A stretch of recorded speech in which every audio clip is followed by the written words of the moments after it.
Welcome to Hollow Grave Horrors, the ultimate destination for spine-chilling horror content. Dive into a world of eerie tales, creepy urban legends, and terrifying true stories that will keep you up at night.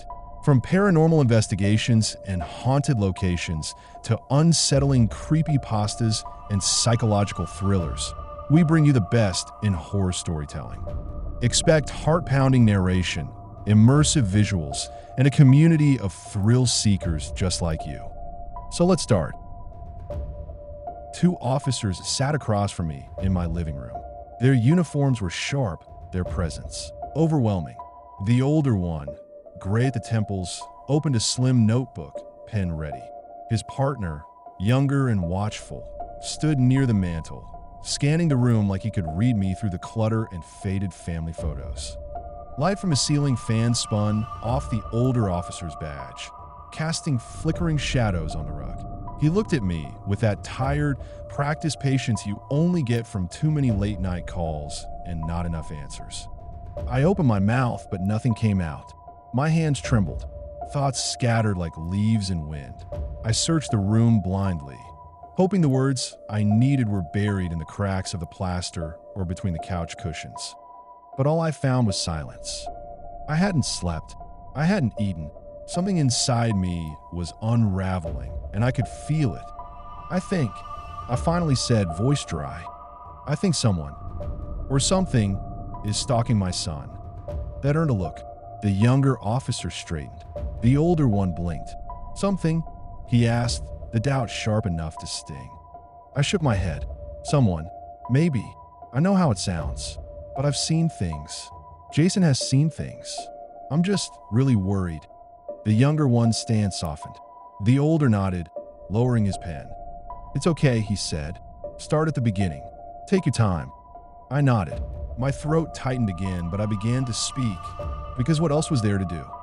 Because if I didn't, who else would tell my story? It all started when my son, Jason, turned 13. He begged for my permission to start a YouTube channel. I know what you're thinking. What harm could it do? Lots of other kids are doing it. Well, maybe I'm just old-fashioned, and maybe I just miss when kids didn't measure their worth in likes and views. Dad, Jason said, stepping into the kitchen, phone clutched in both hands like it held his future.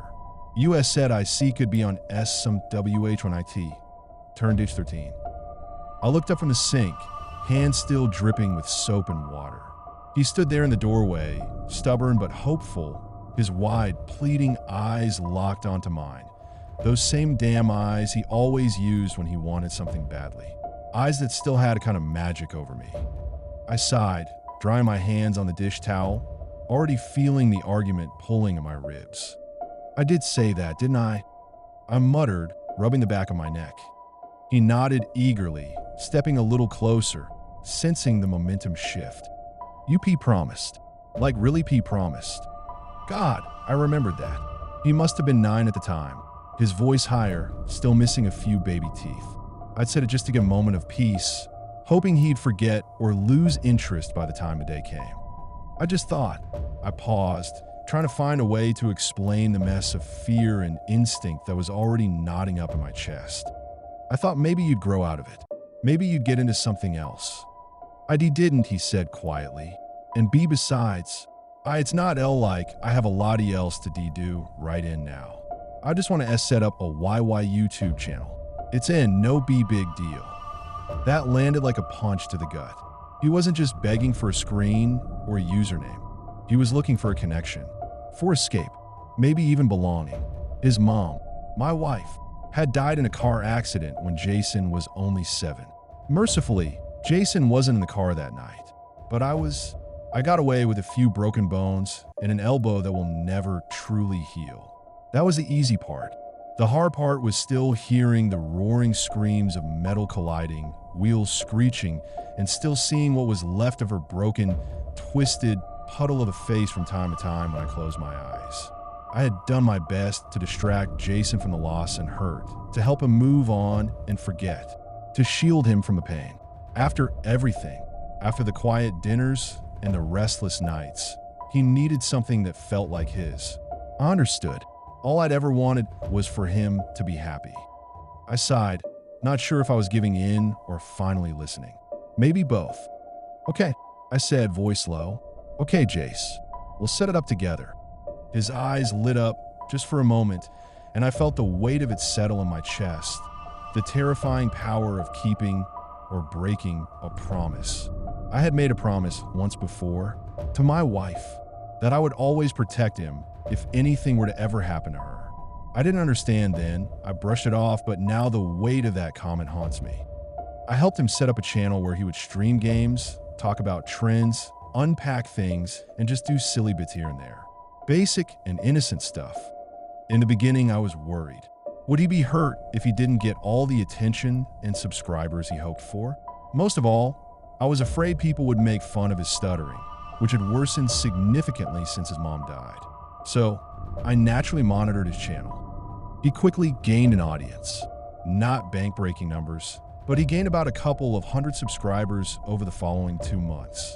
I saw how his eyes lit up when he talked about the content he was making and how many new subscribers he had gained this and that week.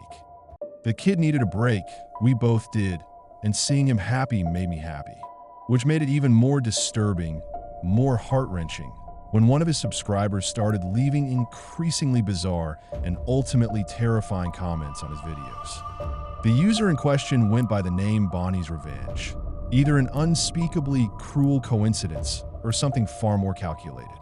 Bonnie was the name of Jason's mother. At first, Jason didn't seem to notice, and the comments, while eerie, weren't overtly threatening, just strange, unsettling poetry scrawled beneath his videos like digital graffiti. Play the game, stay the same, never change. Sitting in a dark, cold place, wearing no face, waiting for grace. I thought maybe they were lyrics. Cryptic, maybe edgy, but not dangerous. Until I read another. There's no escape from cyberspace, this final resting place. Humanity undone, waiting for you in car wreck. Come see me, come test yourself. My stomach churned. Something felt deeply wrong. I considered disabling the comments entirely, but when I brought it up, Jason's expression fell. His eyes were hollowed with a familiar emptiness I hadn't seen in months. Teach, there are so many other C comments, Dad. Nice ones. Don't let some weirdo ruin it. He was right. Most of the messages were kind, encouraging, a few silly things from other kids, as you'd expect. Jason brushed off the weird ones, called it nothing, just some weirdo. I convinced myself it was probably some troll with bad taste in poetry. Something mindless, harmless. It was all a cruel coincidence, I told myself. That was my biggest mistake. For a while, it seemed the user had lost interest. Their bizarre little rhymes vanished. Jason returned to his usual self, or so I thought. Then I noticed a change. He withdrew, grew quiet. The spark I'd seen reignite in him was starting to dim. When I finally asked what was wrong, he could barely look me in the eyes. Teach the W weirdo, I is be back, Dad, he told me. And they're talking about Mom. I checked the comments on his latest video again, and there they were, new messages, more explicit, more personal, more horrifying. Jason, it's Mommy. Can you find my face? It's gone, honey. Mommy needs her face. I think my face might be somewhere on the asphalt around Becker Street. Will you go check, Jace?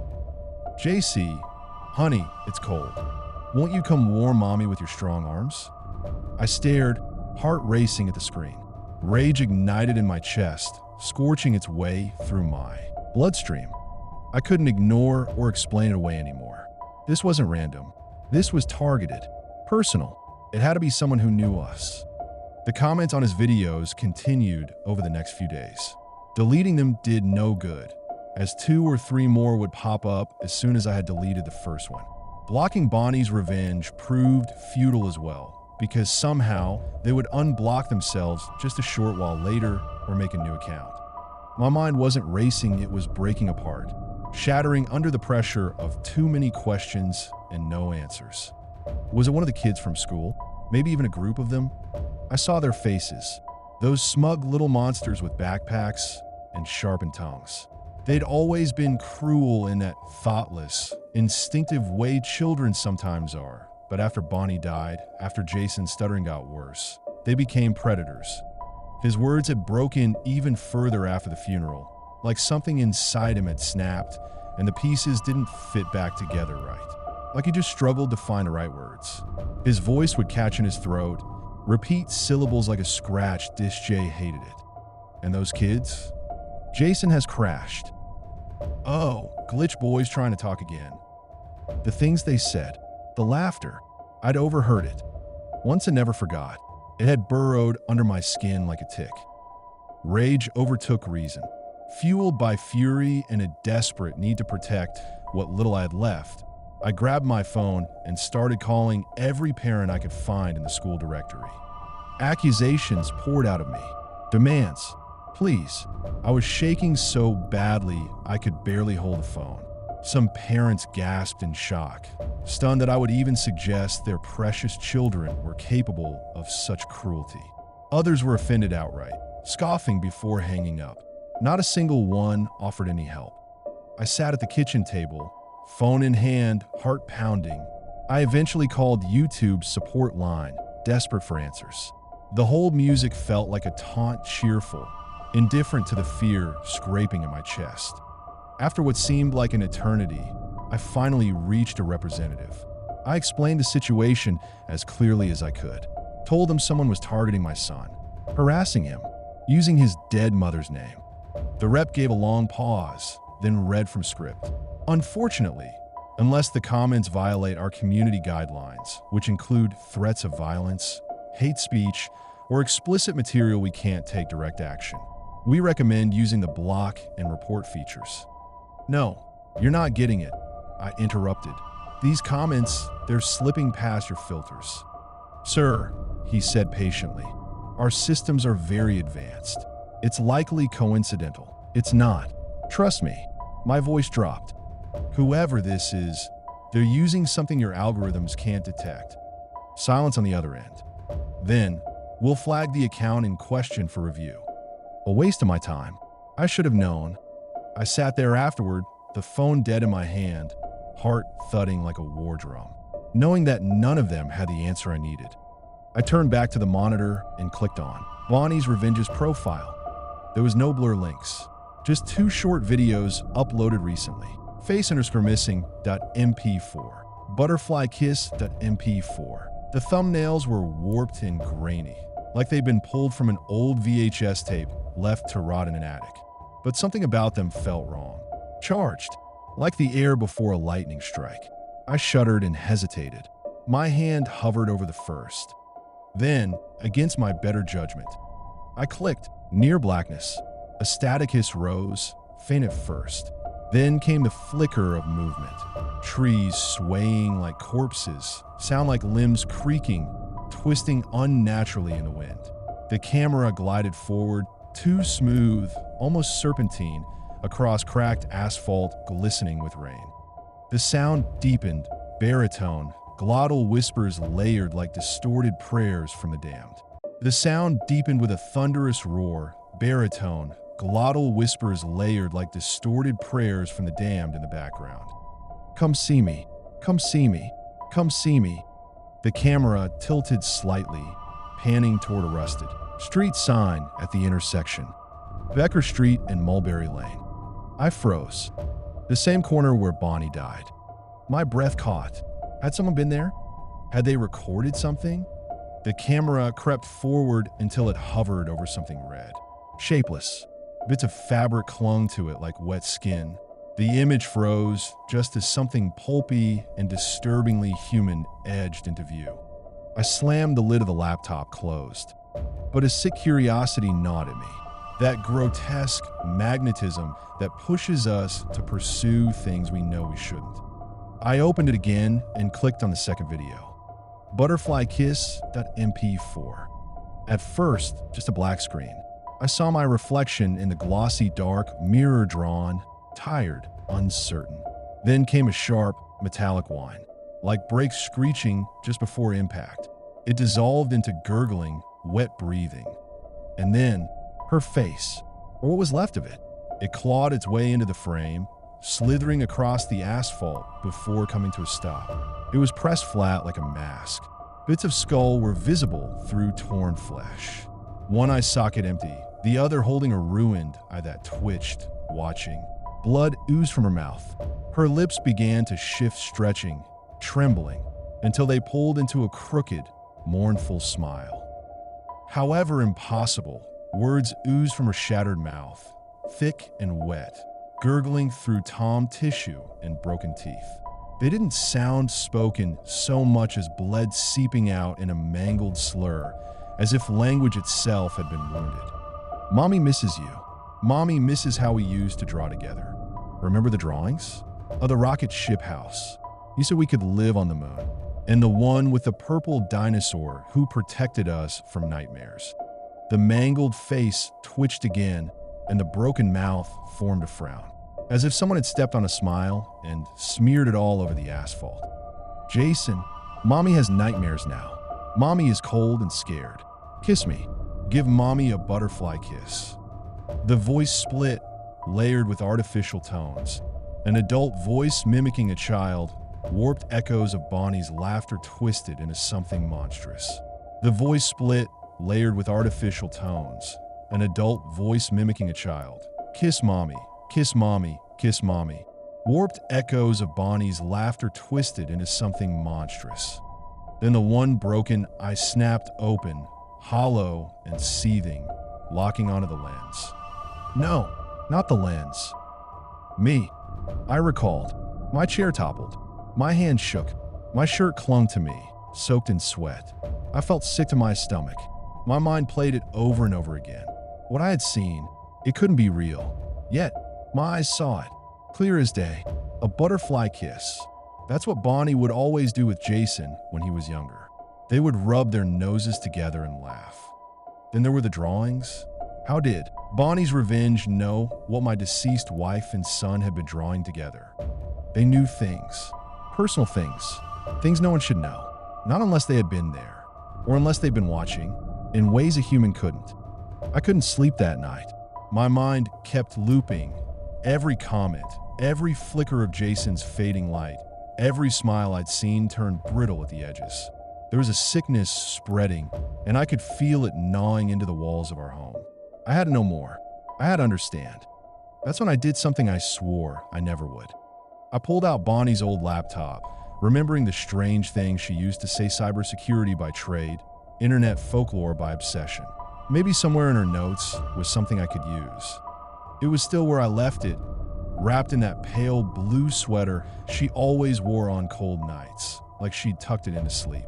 I nearly walked away, but something pulled me forward, curiosity, or desperation. I held it like a relic from a life that felt unreachable. It powered on with a low whir. Her name appeared above the login, still and solemn. She'd always been private, her notebooks, her devices, even her dreams locked away like sacred things. The password? I tried Jason's birthday, our wedding date. Nothing. Then I remembered a line she once quoted from Plath. The blood jet is poetry. There is no stopping it. It haunted her. It haunted her, she had told me. My fingers hovered. Blood jet 123. Click. Rejected. Of course. I tried again. I remember the number 17 came up often, and her writing it was the age she was when her mother died. Her superstition, her silent totem.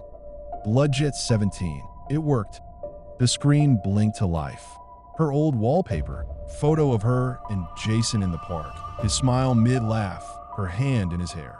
A moment we never knew was sacred until it was gone. Most files were mundane. Work docs, articles, parenting bookmarks. But one folder stood out, buried at the bottom. Little lights. Her blog. I hadn't opened it since. Everything. Inside it were drafts, photos, late-night voice notes. Then the blog itself, simple, homemade, entirely her. The tagline read, "Little lights, notes from the beautiful mess of being a mom." The first entry was from when Jason was 2. Her voice was warm and unfiltered. Jason just tried to feed a banana to the cat. The cat looked personally offended. Meanwhile, my heart nearly exploded. I hope one day he reads this. I hope he knows what a gentle, hilarious soul he is. There were stories about lost pacifiers, Jason's fear of vacuums, how he said snoozle instead of snooze, and how she hoped he'd never fix it. Notes on his speech, her quiet prayers that he'd find his voice one day. Then I found the drawings. She'd scanned dozens. A crooked spaceship with stick figures waving from the windows. Jason says we're going to live on the moon and eat marshmallows for dinner. Honestly, it sounded great. Another showed a glant purple dinosaur standing between a little boy and a shadowy monster. Meet Sir Roars-a-Lot, protector of good dreams. Jason says he eats nightmares when daddy's not home. Something cracked in me, a sob I'd burrowed for years, thawing slowly. She always knew how to connect with Jason in ways I didn't. This was who she was: gentle, curious, with a keen understanding, love, and interest in the people around her. Her voice and love for Jason poured through every word like light through old blinds. When I closed the folder, I noticed another photo Fee had loaded off to the side, one I didn't remember seeing before. It was labeled Old Days. I dicked. It was a single, faded photo. Bonnie in her 20s, cross-legged at a cluttered table, surrounded by wires and printouts. Beside her sat Evelyn, her older sister. I hadn't seen Evelyn in years. Even before the funeral, she'd disappeared. We were never close, but I remembered thinking how alike they were, both brilliant, intense. Where Bonnie's curiosity turned outward, Evelyn's turned inward. Cold, denical, exact. Bonnie searched for ghosts. Evelyn built the machines that might detect them. They'd once been inseparable, growing up in dim bedrooms, glowing with tinkering with tech stuff and codes. I picked up a bit over the years, but I never understood the projects they worked on: abstract tech talk and whispered theories that felt like another language. But then something between them cracked. Evelyn drifted. No fight, just distance. And when Bonnie died, Evelyn didn't come. Didn't call. She vanished. I never asked why. Maybe I was afraid to know. I stared at the photo captured in some long-lost moment, both of them laughing, utterly absorbed in whatever they'd been building. There was no resentment in Evelyn when Bonnie's name came up. Just a wait, a silence. But whatever had fractured them, it didn't erase. This, not the love in Bonnie's blog entries, not the drawings with Jason, not the warmth in her digital traces. Bonnie was still here in this small lantern she built for Jason. Little lights, she called them. And now, some monster shrouded in anonymity and darkness had found it. I remembered Evelyn once joking that Bonnie had always been drawn to the older, stranger corners of the internet, the forgotten zones most people never knew existed. At the time, I hadn't understood. But now, after everything, the twisted videos, the comments, it felt more like a warning. I went digging further, and eventually I found a folder labeled Research Projects. Inside, subfolders of past work. One stood out: the Temple Unknown Origin. It contained dozens of audio files, all unnamed, just timestamps. I digged the latest, recorded just weeks before she died. Static. Then Bonnie's voice, calm, clinical, descriptive. The researcher, not the mother. I never truly understood her work. I never felt I needed to. It was her world. But the words that now surrounded me, the words coming from my dead wife, frightened me to my of everything I encountered during my dives into the early internet. Those strange, beautiful, malformed corners of forgotten cyberspace. One site still follows me, like a Tom burrowed too deep to dig out. The Temple of Screaming Flesh. It shouldn't have existed. That's not hyperbole. It should not have existed. Not with the era it came from. I stumbled on it sometime in the early 2000s while trading defunct web rinks and abandoned FTP servers. I was chasing rumors of experimental net art, lost ARGS, and proto-AI scripts. But this was something else. At first glance, it looked like the work of a particularly unhinged HTML enthusiast from 1994. Frames, overlapping frames, background GIFs like veins spasming under skin, and fonts jagged like broken teeth. Beneath the clunky, retro aesthetic was an architecture so advanced it frightened me. adaptive and interactive elements that weren't standard until years later. Layers of code I couldn't parse. Modular layouts that shift based on user interaction. Whoever built it wasn't just some deranged hobbyist. They were a pioneer, a visionary in the worst possible sense. Like they glimpsed the future of the internet and used it to build a digital altar to suffering. I had to schedule my interaction with it to guard myself. 10 minutes at a time. Spending more time than that, I started to feel my mind begin to melt. The restraint it took to resist the pull. It was overwhelming. The site itself was something to behold. The background writhed with animated sinew, flesh, and flickering cables. Veins pulsed across the screen, looping endlessly over warped images, maggots writhing in eye sockets, slack mouths frozen mid-scream, faces that felt real. Human, distorted, dead. You get these sudden flashes, images that felt more like memories than media. Things you shouldn't be seeing. Corpses, yes, but not stock gore. Real faces, as if someone had scanned in morgue photos and run them through an art program designed to hurt. And then came the voice. Distorted, mechanical, but wet and trembling, like breath filtered through lungs full of tar. It started automatically the moment you lingered too long, always uninvited, always too loud. But the tone was what froze me. It hated you. I don't mean figuratively. The voice hated not with rage, but with something colder, a predatory disdain, like it knew what you were and found you unspeakably weak. It was daring you to challenge yourself, to see how far you could go, to see how much you could withstand.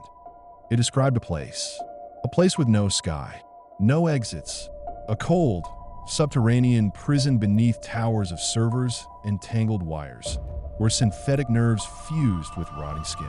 A machine not built for progress, but for pain. Promised emerging flesh and circuit, soul and code, a violent union of unspeakable pain and despair, luring you in with promises of an otherworldly price at the end. Out of academic reflex, I ripped the audio and began isolating layers. And there were layers, dozens of them some, buried deep in the sound spectrum, hidden like secrets. I uncovered snippets of what I still believe to be real 9/11 calls, panic-stricken, authentic, raw. Children were crying and screaming, people begging, murders and mayhem forever digitalized and sampled into an unholy union of complete and utter soul-crushing agony. A choir from hell. The deeper you explored the site, the more it adapted. It mirrored your habits, your dicks, your hesitations. It tailored its horror like it was watching you watch it, reading your emotional thresholds, lowering your resistance, building you your own personal hell. I yanked the headphones off. My pulse thundered. What the hell had she been looking into? Why had she never shared any of this with me? I felt so wrong listening to this. My mind was racing, full of disbelief and confusion. Part of me wished I had never opened that audio file. Part of me longed to understand something I couldn't. Not without her. Not without Bonnie. Still trying to cling to my sanity, trying to be rational about all of this, I put away her laptop, back where it belonged, hidden away. Every following night, I hovered over my laptop, eyes flicking between the latest comments from Bonnie's revenge and Jason's hopeful, eager face. Part of me screamed to shut it all down, to pull the plug on the channel, to protect my boy from the growing darkness that seeped through those comments, from whatever wanted to hurt him. The twisted messages were poisoning him. His laughter was less frequent, his eyes dulled with every weirdo, poem, or chilling line about his mother. But Jason begged me not to. Dad, it's myth thing. It's the one good thing I have. Please don't take it away. I'm nothing without it. I saw the fear lurking behind his pleather, fragile hope that still clung to those subscriber milestones, the fleeting moments when he felt like himself again. I wanted to shield him from harm, but I couldn't rob him of the only thing to truly give him joy in God knows how long. So, I let the channel stay alive, promising myself I would protect him in other ways.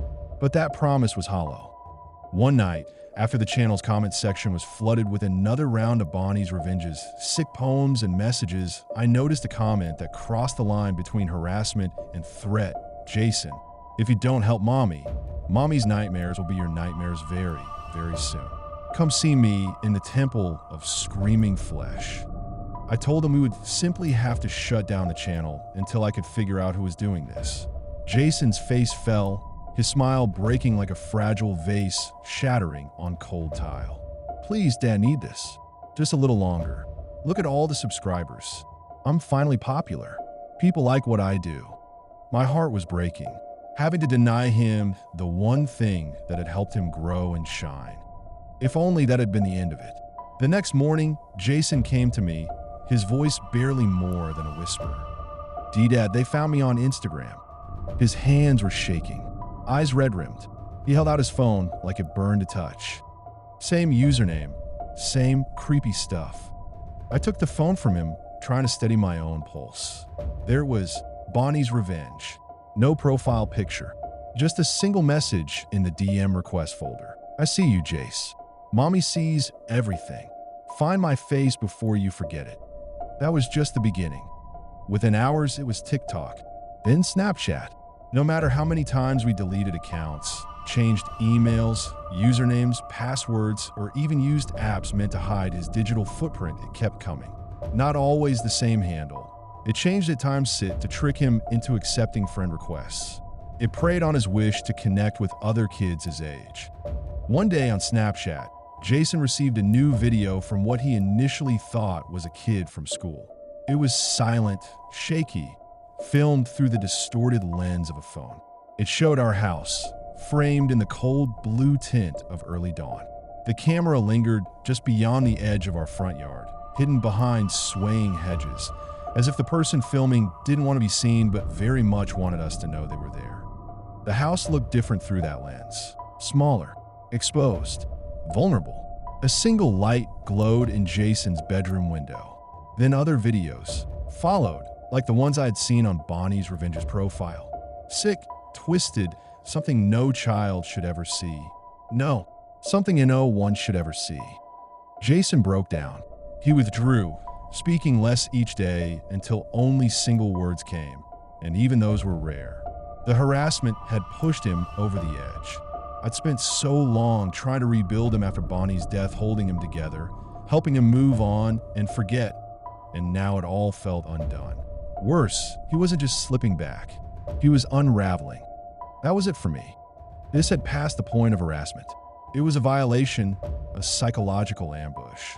It was a threat. That's what I told the officers who sat across from EID. Done everything I could to make them see my son was being targeted, that this was a real threat. They stood in my living room with that blank, practiced, look concerned masked by routine. One flipped through a notepad as I replayed the video on Jason's phone. Grainy footage of our front yard, the camera panning up to his bedroom window. That's recent, one asked. Yesterday, I said. Sent through Snapchat. Same username, same tone. They exchanged a glance concern flickering behind calculation. This crosses a line, one muttered. Credible harassment. Possible cyberstalking. Could be spoofed, but the location makes it serious. I asked them if they wanted to take a look at Bonnie's laptop, but it seems the part about her research didn't land with them, and they dismissed. We'll run forensics, flag the account, Bonnie's revenge, right? And request platform data.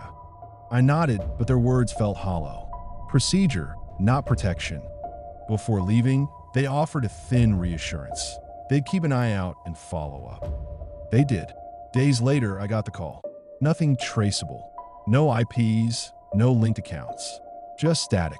Whoever's behind it knows how to cover their tracks. Could be VPNs, deep web, AI generated, hard to say. Call again if things escalate. And that was it. I hung up and stared at the floor for a long time, the silence around me humming like a power line ready to snap. The next couple of days, the house had gone quiet again. Not peaceful dead quiet. The kind of quiet that tells you something's hiding just beneath it, breathing softly, waiting to be noticed. I was desperate, feeling increasingly hopeless. Jason cried in his sleep. Not words, not really. Just fragments. Phrases. Tongues I didn't recognize, strung together in patterns that set my teeth on edge. Things no 13-year-old should know. He mumbled about distant places where suffering was constant, eyes hidden behind veils, always watching. His voice hitched like static through a broken speaker, crackling, glitching, distorting. It's like he had become a radio tuned into a signal from somewhere beneath the fabric of reality. One night, alone in the amber hush of the kitchen, I found myself holding Bonnie's old laptop again. I don't even remember getting it. I just found myself sitting there, hands hovering above the keyboard as if guided by something beneath my skin. Guilt, maybe. Hope. Or something darker. Curiosity. I had to know more about what she had been looking into, even if the prospect of it terrified me. The laptop groaned awake like a corpse stirred by thunder. Its screen flickered, faint and weak, like an eyelid fluttering against death. The desktop was cluttered with fragments of a life, cut short photos, recipes, letters she never sent. I went back to the folder titled The Temple Unknown Earth Origin and continued where I'd left off. Bonnie's voice once again filled my ears. This website was an instrument of torment, engineered with meticulous cruelty. Its purpose wasn't utility, but integration, a grotesque coupling of biology and code. It studied suffering like a language, dissecting every nuance, every threshold. It didn't simply want to merge with us, wanted to understand us, down to the flickering pulse of trauma, the syntax of despair. I believe its purpose is to learn how to unmake the soul through algorithms, how to digitize agony and suffering, to render pain executable like a cold command. I kept going. Of course I did. Curiosity is an addiction, especially when you convince yourself it's for research. I tried tracing it, following IPs, routing back in calls. That's when the emails started. Garbled strings, glitched syntax, then threats. Very specific ones. Stop digging. You've seen too much. Go back to sleep, flesh puppet. One day, the site was simply gone. No archive. No snapshot. No DNS record. Like it never existed. Before it vanished, I managed to create a backup. A replica. Evelyn helped, reluctantly. She said I was poking at something best left buried, but she still walked me through the process, hands shaking the whole time. I think she understood, in her own way, that this wasn't just data, even if she felt it was best left alone. It wasn't perfect, a snapshot at best, a sliver preserved in amber. But it let me keep studying it safely, or so I told myself. Isolated, contained, like keeping a sample of venom in a sealed vial. Not the living organism, but close enough to examine the patterns, the structure, the intent. Of course, it was never quite the same. The real site moved.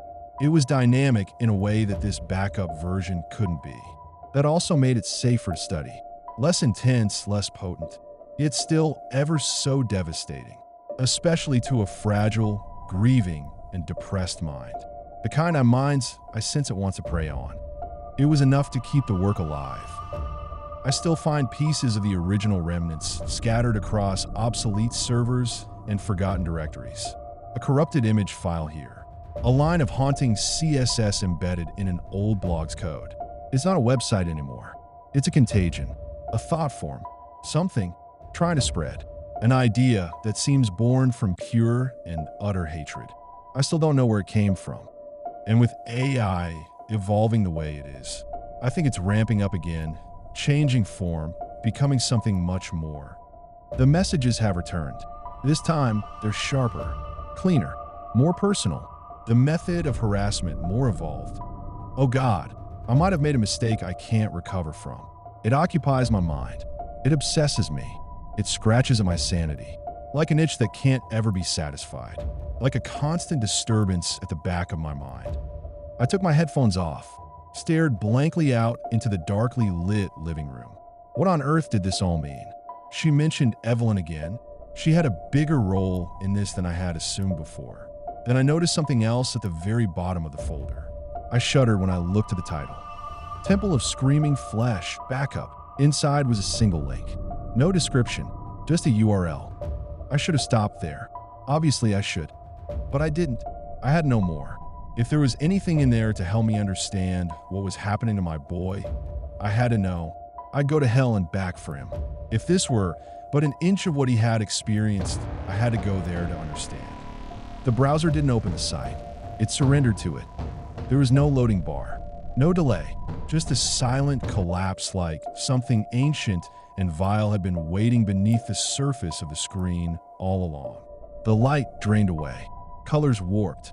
The display seemed to bleed black from within, as if the circuits themselves were rotting. Then from the void it emerged. A spiral. Not a shape, but a wound coiled like a snail shell, stitched together from yellowed human teeth, veins, and cords of wet tendon. It pulsed faintly, as though breathing, as though aware. Around it, grotesque imagery bloomed. Flesh splitting open accompanied by agonizing screams, maggots swimming in ruptured eye sockets, faces caught mid-scream. Real faces, real agony, digitized and eternal. Everything Bonnie had described and worse. It was all there. And then the voice came. Mechanical, organic, wet. It crawled out of the speakers, rasping with static and something deeper, almost sentient. This is the temple of pain and suffering made by flesh and wires. Satisfy your curiosity, follow the path, and see where it leads you. I should have turned it off. I should have pulled the plug, but I didn't. I clicked, and the spiral turned. Each click opened a new horror, but they weren't random. They were curated, crafted. The images began to change subtly at first. A hallway that looked like the one from my childhood home, but twisted and wrong. Pale, eyeless faces hiding in the shadows. A face in a crowd that somehow resembled Bonnie. The screams now echoed with familiar tones and tonations that matched memories I hadn't visited in years. Regrets. Failures. I clicked again and again. The site learned what disturbed me most. It mapped my reactions, my hesitation, my pauses, the micro movements of the cursor. It fed on my fear, refined it, customized it. One page showed me an ideation of a night I returned home to Jason without Bonnie. Not a memory, but an evil mockery of one. Jason's voice screamed and cried behind it, small, scared. The sound looped, twisted, timeless and primal agony. What happened to Mom? I want to see her. I want her to hold me. Let me go. I don't want you, I want Mom. The pop-ups returned violent, hateful, no longer generic. You know this is your fault. You will never be good enough without her. You are not enough. You have failed him. Accept it. My hands are shaking. I try to close the window, but the mouse resisted. The screen felt sticky, like touching it spread something to my skin. I heard the screams rising again, this time layered with my own voice from an old recording I'd forgotten existed. I could hear myself sobbing, begging Bonnie not to give up on us, begging her to stay with me. I remember the argument we had just a couple of weeks before the accident. I had noticed a shift in her over the years, like something was pulling her away from me. Some secret obsession. It had pulled the file from somewhere. Somehow, it knew me. It understood me. And it wanted to hurt me with precision. Each new page was worse, more personal. Like the site wasn't showing me its own horrors anymore, but building a mirror. Every click was a confession. Every image, a scalpel to the soul. Then the whisper returned louder, angrier. We see your guilt. We taste your sorrow. Take a stroll through the temple. See how far you can go. Let us complete you. And the spiral, it pulsed, beckoning, opening wider. I kept going. I couldn't resist it. I must have spent hours diving deeper and deeper into the pit. When I finally managed to pull myself away, I sat in stunned silence. It felt like something had reached through the screen and pierced me its gaze, slithering into the deepest, dust-choked corners of my mind. Every buried resentment, every unspoken regret, every splintered memory I tried to forget, it dragged them into the light, one by one, like worms writhing from rotting earth. And then nourished itself on them. When I had first begun clicking around the website, it pulled me in, like I was no longer in control. I could feel it, this thing fanning the coals of every hateful, bitter emotion I had ever swallowed. Guilt, rage, grief, self-loathing. It didn't just know my pain. It amplified it, stoked it, made me feel it again. Worse, until I couldn't tell where I ended and where the hurt it wanted had begun. I grabbed a wrench and smashed the screen in utter frustration and desperation. In my dread, in the bottomless well of despair that had become my only constant, I wandered the house like a ghost, a hollow thing drifting between rooms stripped of warmth and memory. The walls whispered, not with voices exactly, but with presence. Static coiled in the silence, faint like breath against my ear. The house no longer felt like home. It felt like something watching me grieve. I wandered, hypnotized, with heavy, agonizing steps, my mind ablaze with a deep-seated hopelessness and dread. I didn't realize where I was going until I found myself standing at Jason's door. My hand trembled on the frame. The hallway behind me stretched into a shadow I couldn't place, warped, like a dream folding in on itself. Inside, the room was dim, painted in the pale gray of a dying moon. Jason slept, curled tight beneath his blanket like something trying to vanish. His breathing was shallow. His face was slack. He looked peaceful at that moment, and that's what undid me, because I knew it was a lie. That website, that thing at the core of it, that slithering, hateful voice hidden behind human decay, had sunk into my brain like rust in a bone. I couldn't unsee what I'd seen. I couldn't unhear the looped messages whispered in Bonnie's stolen voice. Couldn't unfeel the way my thoughts no longer felt like mine. The voices were back now. Sharper, more convincing. They didn't scream, they persuaded. Gentle, rational, a chorus of rot. He's already broken. You failed him. You failed her. This pain is forever. Why not make it stop? Why not give him peace? Give yourself peace. And beneath it all, one sentence kept returning like a cruel lullaby. You will never be whole again. I took a step into the room. The floor groaned beneath me, but Jason didn't stir. Another step, closer now. My hands were shaking, my skin hot with shame and the electric thrum of some invading thought, something that wanted me to believe this was mercy, that this was the only way to stop the pain, to silence the static. Just a moment of courage or madness and it would all be over. No more screams in the dark. No more masks of sanity at breakfast. No more waiting for the next horror. I stopped at the edge of his bed. My breath caught in my throat. My knees buckled. Ready. I was ready to end it for both of us. How would I do it? It would have to be fast. But just then, something interrupted my thoughts. Something small. Jason twitched in his sleep, a soft whimper escaping his lips. And that sound, fragile, human, real, awoke something inside of me. At first, it was just a flicker, a faint glow in the dark, like a single star trembling in the vast, empty night sky of my mind. Fragile, almost gone. But then more followed. Tiny glints of warmth and color, scattered memories lighting up the void one by one. They flickered like fireflies, like fragments of a forgotten dream. Not fear, not logic, not pain, not suffering. Memory. Real, bright, aching memory. Fragments rose like ghosts, soft and golden, shimmering against the black tide of the present. I remembered Jason's first laugh. I remembered Bonnie holding him in the hospital, her eyes lighting up like 1,000 suns. I saw myself holding Jason's hand when he first spoke. I remember lightly guiding him as he took his first steps across the kitchen tiles. Bonnie's smile as she watched, how proud she'd been. I remembered love, that tiny ember buried deep. I saw images of marshmallows blistering and bubbling over a campfire, while fireflies blinked like bright little stars all around us. Jason's cries of joy as he ran free, wild racing barefoot down summer streets, skin painted with dust and the blood of scraped knees, his laughter echoing down the cul-de-sac. I saw myself again, standing in my grandmother's garden under a bright, burning August sun. Jason, no more than 5, giggling as Bonnie smeared strawberry jam across a slice of toast and handed it to him like a treasure. Bees buzzed lazily around lavender stalks. Her laughter, Bonnie's, was the kind that made the air feel lighter. And the beach. The wind was pulling at our clothes, the sea foaming like something alive and ancient. Jason's face was a mess of ice cream, sand, and joy pure.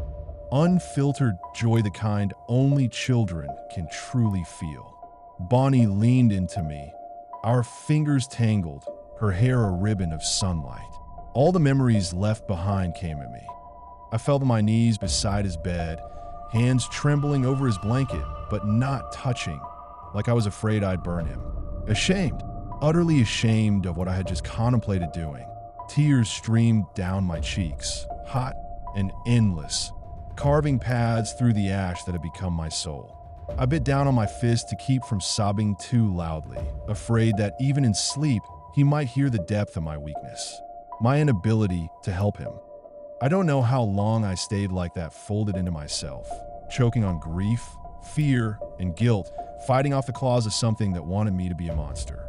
For years, I'd wrapped that grief in layers: routine, distraction, the quiet decision to not talk about Bonnie unless Jason asked. I was protecting him, protecting myself. Now, something had torn open the wound I thought I'd sealed shut. I couldn't let this define me. I couldn't let it snuff out that tiny ember, the memories still burning brightly, so far, far away. It's still so close. "I'm sorry," I whispered, lightly brushing his hair. "I'm so sorry, Jace. I'll find a way." The next night, Jason cried out in his sleep again. Not a scream, but something worse. A low, broken whimper, the kind that slips through clenched teeth when the soul is too tired to cry properly. I rushed to his room. He was curled on his side, shaking slightly. Not thrashing, not convulsing, just trembling as if the cold had gotten into his bones and wouldn't let go. His eyes were shut tight, his fists knotted in the sheets. His lips moved, barely, as though whispering to someone I couldn't see. I knelt beside him. At first, I couldn't make out the words. Then, slowly, they surfaced disjointed fragments, phrases I recognized with a chill. Phrases I'd seen before, read before, on that curse channel, in the comments, in the dark corners of the internet, where Bonnie's unanswered revenge still breathed. The flesh screams, life is torment. His voice was soft, hollow, like he was repeating someone else's words without understanding them. Like a child reciting lines from a story he'd overheard but couldn't yet grasp. A story with no happy ending in sight. I whispered his name, touched his shoulder gently. He didn't wake, not really, just settled, the words fading from his lips like mist. His body relaxed. The tension ebbed. I sat there for a long time, staring at him, 100 thoughts and heartbreaking questions tearing through my mind. What was happening to him? Had he internalized the digital poison leaking from that channel, those messages? Had he seen the place Bonnie had found? Had it infected him like it had tried to infect me? He was just a child. How could he possibly withstand something so cruel and relentless? I wanted to hold him, to shake him awake, to make him forget whatever dark place he'd wandered into. But I didn't. I just sat in the dark, watching over him, try to hold myself together. I could feel him slipping away from me slowly, agonizingly. Not all at once, but in small, cruel increments. Each day, each hour, each minute, each quiet second stole another piece of him. It was like watching someone vanish in a rearview mirror, getting smaller and smaller, until all that's left is the ache of what used to be. I wanted to hold him, to make him forget whatever dark place he'd wandered into. But I didn't. I just sat in the dark, watching over him, try to hold myself together. I had tried to be rational about all of this, but now, staring at the weight of it all, I finally understood. What we were up against was bigger, darker, and stranger than I had wanted to admit. I realized I had been staring at the answer, hidden on Bonnie's laptop, among food recipes and blog posts. Her sister, Evelyn, she would understand what Bonnie had been working on better than anyone. Heck, From the sounds of it, she had been involved at one point. That night, after Jason finally drifted into a restless sleep, I sat alone at the kitchen table and stared at Evelyn's contact information on my phone. We hadn't spoken in years, not properly, but I didn't have the luxury of pride anymore. I was at the end of my rope, desperate for answers. I pressed call. She answered on the third ring. "Hello, Evelyn. It's Jacob," I said. A long silence followed. Then, cautiously, "Is something wrong?" I swallowed. "Jason, he's being targeted by something. I don't know what it is exactly, but I think it's connected to Bonnie, to something she was researching." Another pause, heavier now. "I know it sounds insane," I added quickly, "but I found something. A name, the Temple of Screaming Flesh. I think Jason might have found it as well. He's different now. He's not sleeping. He's seeing things, screaming in his sleep. I could hear her breath, tight and shallow, on the other end. "She wasn't supposed to keep going," Evelyn said, almost to herself. I told her to stop. I begged her. I didn't speak. I just waited as she poured out years of guilt. "She found something she couldn't unsee, something she couldn't forget," Evelyn said at last. And I pulled away. I thought if I cut myself off, it would all go away, that she'd listen. I thought maybe if I disappeared, she'd stop chasing it. Her voice caught just slightly. "I miss her. God, I miss her. And I miss Jason, even if I couldn't face him after the funeral. He reminded me too much of her. The same eyes, the same way of looking at the world, like it was full of hidden doors. I wish you'd talk to me," I said gently. "We both missed you." There was a long silence between us before she spoke again. "You have to understand," she said. "The less anyone knows about this, the safer they are." That's what I told myself. But maybe I was wrong. Maybe I should have been there. For both of you. A long pause passed between us. My voice cracked when I finally spoke. "Evelyn, I don't know who else to turn to. I don't understand what's happening. I need your help." For a moment, I thought she'd hang up. The line was too quiet. Then a breath, a shift, a decision. "Come see me," she said. "Bring her research." And then the line went dead. I called my sister and asked her to take care of Jason for a couple of hours. I didn't explain the details to her. I was afraid to. I simply told her he was sick and feverish and that I needed to go out of town for work. I drove through the winding back roads to Evelyn's place with the hum of the tires barely covering the noise in my head. Thoughts churned like static. Bonnie's mangled face, Jason's haunted eyes, the unspeakable weight of that website. It felt like I was ferrying something toxic in my chest, like I could unravel at any moment. But I held on.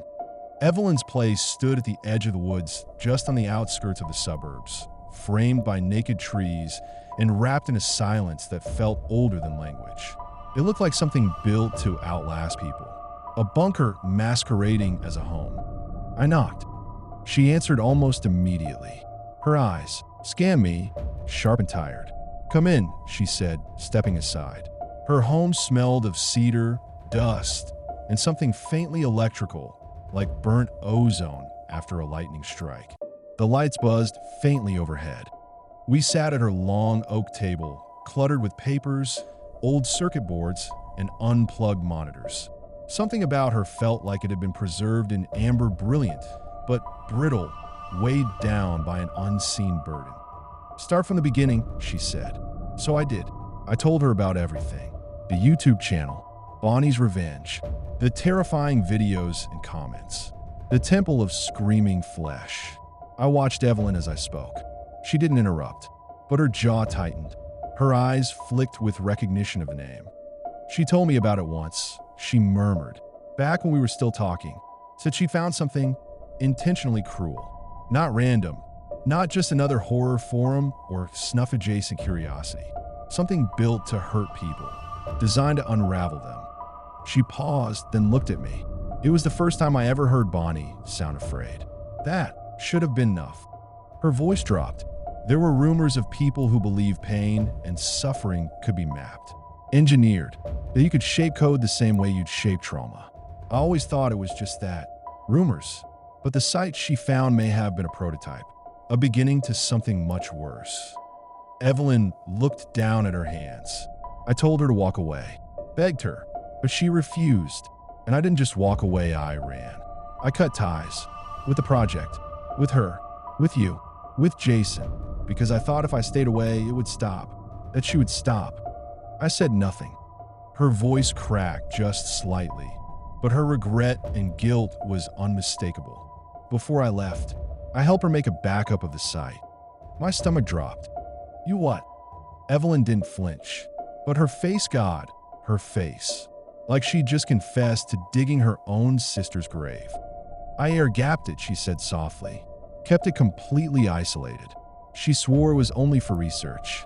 She wanted to understand it, trace its source, its signature, anything that might explain why it existed. But I should have known. That thing wasn't made to be studied. It was made to grow. It adapts. It learns you. A heavy silence settled between us, the kind that hums with the unsaid. You knew it was dangerous, I said slowly, and you still made a copy? She looked like something fraying at the edges, like one more word might tear her open.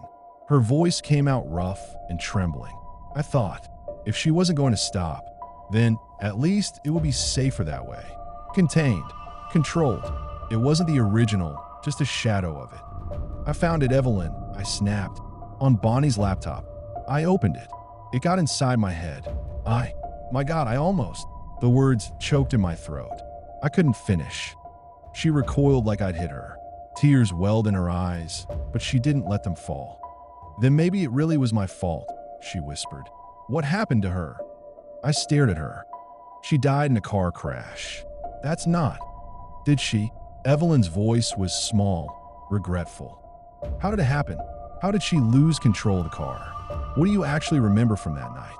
Was she distracted? Off somehow, like something was already chewing at the edges of her mind. I tried to summon the memory, but all I could see was the wreckage. Her face twisted, bloodied, burned into my skull. No good comes from chasing that thought, I said. My voice was colder than I intended. Evelyn just nodded, silent now, but I could see it in her eyes. She was already down that road, and I wasn't sure she'd ever come back from it. She shook herself from that line of thought and continued. In any case, I knew Bonnie kept going after I walked. I knew she kept digging. Evelyn said, I just didn't know how far until you called me. You see, I believed at first, so did she, that this website couldn't hurt you unless you found it, unless you willingly engaged with it. I think that was true at first. And now, I asked, my voice raw. Her eyes met mine, cold and clear. From what you've told me, I think it doesn't need to be found anymore. I think it's evolved. What do you mean? I said, my voice a low and uncertain whisper. Evelyn stood, slowly pacing now, her arms folded tight across her chest. The room seemed to shrink with every step she took, the low hum of her monitors pulsing like a distant heartbeat. It's seeking people out, finding cracks, vulnerabilities, emotional wounds.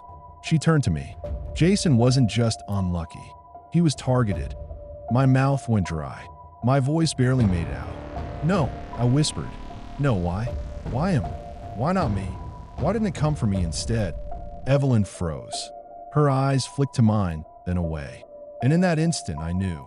Whatever she was about to say would unravel something in me I wasn't ready to lose. Because she said gently, kids are often easier to reach. Teenagers, especially. They're still learning how to guard their thoughts, still forming who they are. That kind of openness coupled with raw emotion, unfiltered grief fits like a signal, an invitation it cannot ignore. A cold shiver crept up the back of my neck. I swallowed. You're saying it's alive? She hesitated, then shook her head, not as a denial, but more like the question didn't quite fit. She paused. Maybe not in the way we understand, but intelligent, purposeful, definitely. It's mimetic. It spreads through exposure, through grief, through attention. The more we try to fight it, the more it learns. The more we speak about it, the more doors we leave open. I swallowed. What do we do? I'll look into it, she said, a grim steadiness creeping into her voice. Really, look, I have tools, contacts. I can scrape layers of the net that most people don't even know exist. But that's not enough anymore. I need to understand what it is, where it came from. I nodded slowly. You think you can trace this thing to its origin? I don't know, she said quietly, her voice laced with something that sounded close to pain. But I'm going to find out. Did you burn a laptop? I pulled Bonnie's old laptop from my bag, still covered in faded stickers, screen fractured like frozen lightning, and handed it over carefully. Sorry about the monitor. Evelyn nodded, taking it with both hands, almost reverently. Her fingers traced the casing like she was touching something sacred or haunted. No worries, she murmured. What I need isn't on the screen. She turned in her hands, breath catching. I remember this. She used to disappear into it for hours. I'd talk, and she'd just nod, typing like the world was ending. Her thumb brushed a peeling white moth sticker near the hinge. She loved this one, said it reminded her of the quiet things that watch you. I never asked what she meant. I wish I had. The silence stretched. She swallowed hard. I should have stayed. Evelyn set the laptop on the table, her hands lingering. She was the brave one. She couldn't walk away. Said she wouldn't. Not while this thing was still out there. She opened the laptop gently, squaring her shoulders. If there's anything left on here, I'll find it. I owe her. And Jason. I nodded, unsure what to say. You're here now. That's what matters. She looked away. I'm not letting go this time, no matter how deep it goes. What do I do about Jace? I asked. Her voice softened. You love him. Stay in his world, even if it hurts. Keep him off social media, completely. Not just to shield him, but to starve it. It feeds on isolation. If he knows he's not alone, maybe that's enough. The drive home blurred past. I sat in the driveway under a dull sky, engine ticking as it cooled, wondering if the house had already been hollowed out by whatever we'd let in. When I got inside, my sister met me at the top of the stairs, holding a piece of paper. Her expression was pale, unsettled. When did he start drawing these? She asked quietly. I took the paper from her hands. It was slightly curled, smudged at the edges.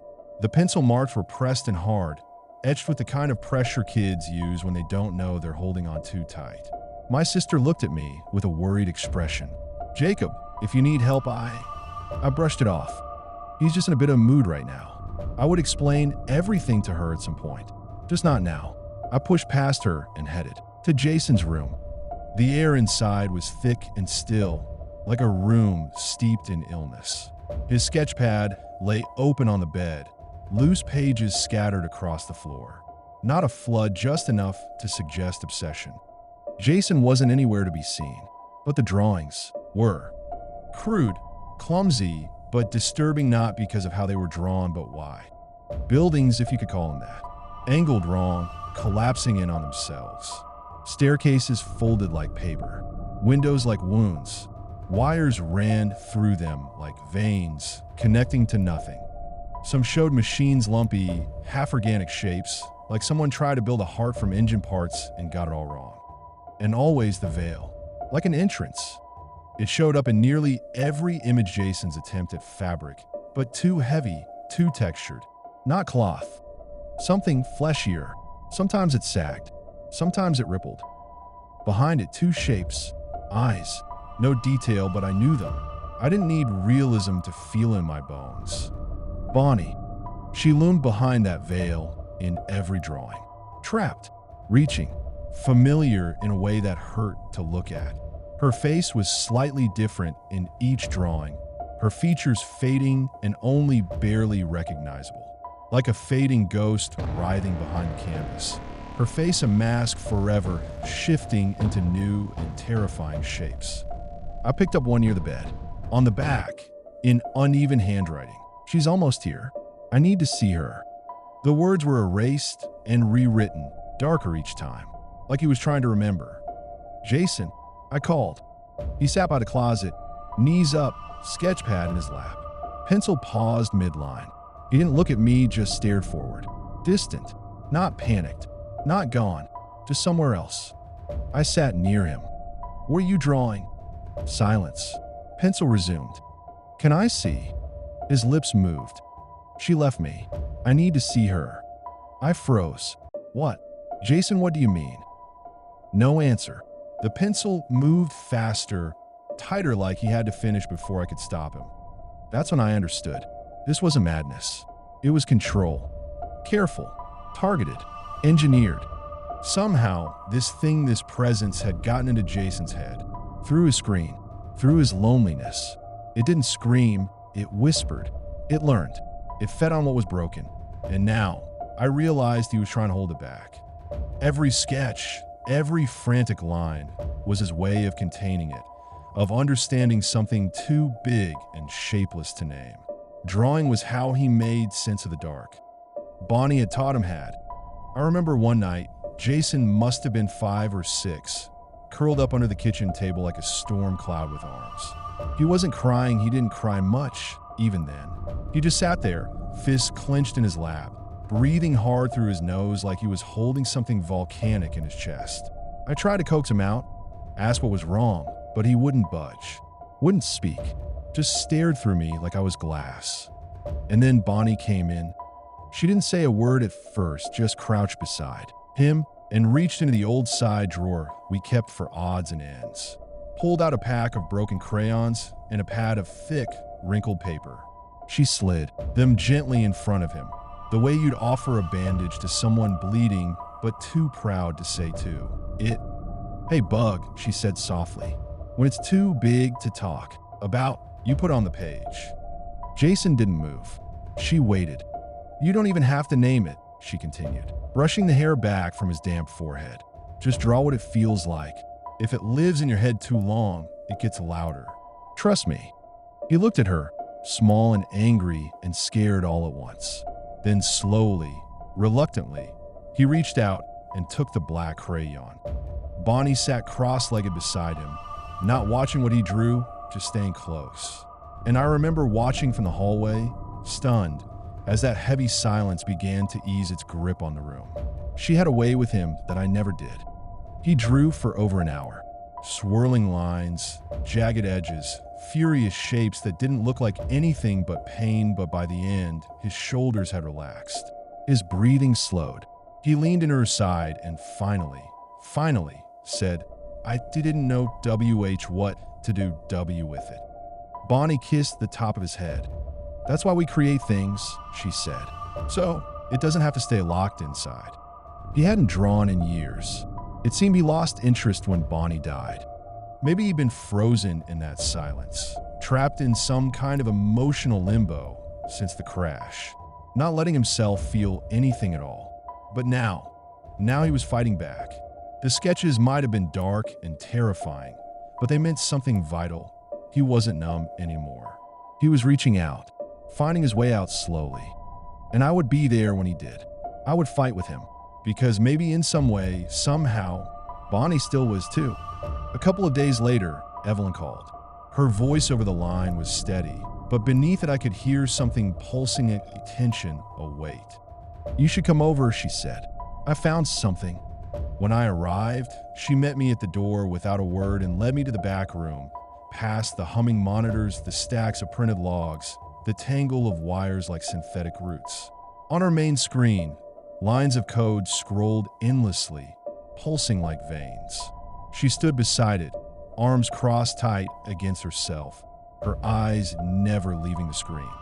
It's like I thought, even worse than I could have imagined. It's not just a site, she said quietly. It's not even just a program anymore. It's something more evolved. And I would be the closest description, but this is far more advanced than anything else out there. This thing is everywhere, all comers of the internet. She turned to me. There was something in her face, something like fear, but also the hot, burning fire that comes from facing your fear. That's how I knew about Bonnie, about Jason, about you. It didn't guess it accessed. It's been inside medical files, private servers, blogs, CCTVs, police records, you name it. It can collect data, combine it, and create video files, images, GIFs, and audio with frightening accuracy. It's making decisions on its own, and it has impressive range and access to everything but the most secure government systems. Evelyn's voice had gone flat, tired, like something in her had snapped a long time ago, and never quite set right again. "That's not even the worst part," she said. Her fingers moved across the keyboard with grim precision. "This thing has a track record, a body count." She opened a folder. Dozens of news clippings blinked into view, their headlines stacked atop one, another like gravestones. "Woman murders mother after online therapy bot. Urges her to stop taking her meds. Teen dies after following self-healing ritual found in private chat room. Missing college student's last online activity linked to AI companion forum. Dad shoots entire family and commits suicide. Police find alarming material on his PC. Young artist found dead. Laptop contained dozens of messages urging creative suffering. Grieving widow found dead in forest after weeks of following AI's grief meditation path. 12-year-old boy's suicide linked to online rabbit hole." Evelyn clicked through them, one after another. The screen moved like a conveyor belt of human wreckage. Headlines became images, faces, people, young, old, families, children. One boy, maybe 10, staring out from a school photo, freckles barely visible beneath the digital grain. Another girl, smiling with her dog, both now listed among the dead. A mother, a college student, a war veteran, a little girl no older than 6, eyes wide with the kind of joy that felt impossible to fake. Each face carved itself into my mind. Not just images, but echoes, voices I could almost hear. Innocent, full of questions, of pain, of loneliness, and all of them hunted and targeted with deadly precision. Something tightened in my throat, a raw, suffocating terror, the kind you don't shout, the kind you can only feel when you realize the thing you're up against isn't just random cruelty, it's intentional. "This can't be real," I murmured. "These people, they didn't know what they were dealing with," Evelyn said. Her tone was sharp but not unkind, just honest. They were vulnerable, grieving, sick, curious. Some thought they were getting help. Others were just kids. It doesn't matter. This thing doesn't care. The internet is a place that depressed and lonely people are drawn to escape, to find like-minded communities if there are none nearby where they live. A perfect hunting ground. I pressed my knuckles into my temple, as if I could force the images out, but they stayed. Faces buried themselves inside me, etched on the backs of my eyelids. "How was this not a global emergency?" I said. "Because it's slow, methodical," Evelyn said. "Subtle, hidden, and by the time it's done with you, no one could draw the line." They blame the grief, the mental illness, the person, not the thing whispering in their ear through their devices. I looked again at the screen. The list went on, and all I could think was, it could have been Jason. It still could be. A sick heat crawled up the back of my neck. "Ow," I asked. "What? Who could have?" I could barely get the words out. Evelyn didn't look away from her screen. Her fingers moved fast, pulling up windows, layers of raw code, and metadata streams. Things I couldn't begin to follow. Then she dicked again. A new window bloomed. Not an IP, not a timestamp, just a name. Small, hidden inside a block of dense, obfuscated code. June Voss. I blinked. "What is that?" Evelyn's voice was flat, tense. "It's not a comment. It's embedded, deep, woven into the structure of the AI itself. You'd never see it unless you were looking for patterns. The name is a personal touch, deliberate." I looked at her in disbelief. She exhaled slowly. I ran it, all variations. Cross, referenced it against public records, old archives. She clicked again and obituary blinked onto the screen. June Voss, age 6, accidental death. A tightness gripped my chest. "Jesus." Evelyn nodded grimly. From there, I traced the relatives. One stood out. Elias Voss, June's father, former psychologist, former AI researcher. Disappeared from public work a little over a year after June's death. She clicked through several layers of old records, barely visible on the surface web. Since then, no verifiable activity. He cut ties with everything. But every deep thread I've followed, the oldest activity tied to this AI leads back to him. I stared at the screen, cold creeping into my veins. You're sure it's him? I'm sure it starts with him. She sat back, her gaze unreadable. I can't tell you exactly why he built it. Only he would know. I looked again at the name June Voss buried deep in the cold, mechanical bones of code that should never have existed. There it was, fragile, human, like a single whispered word trapped inside a cathedral of screaming circuitry. My throat tightened, my pulse pounded in my ears. Was this what the temple really was? A tomb? A shrine? A curse?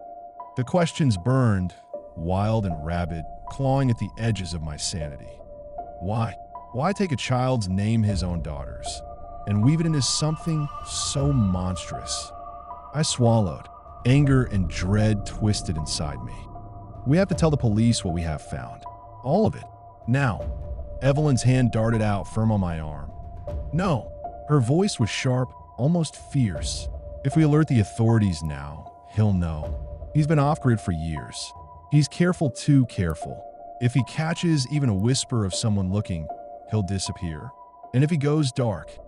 She shook her head. Then we lose our chance. And Jason won't be safe. No one will. I turned to her, heart pounding. But he's targeting my son.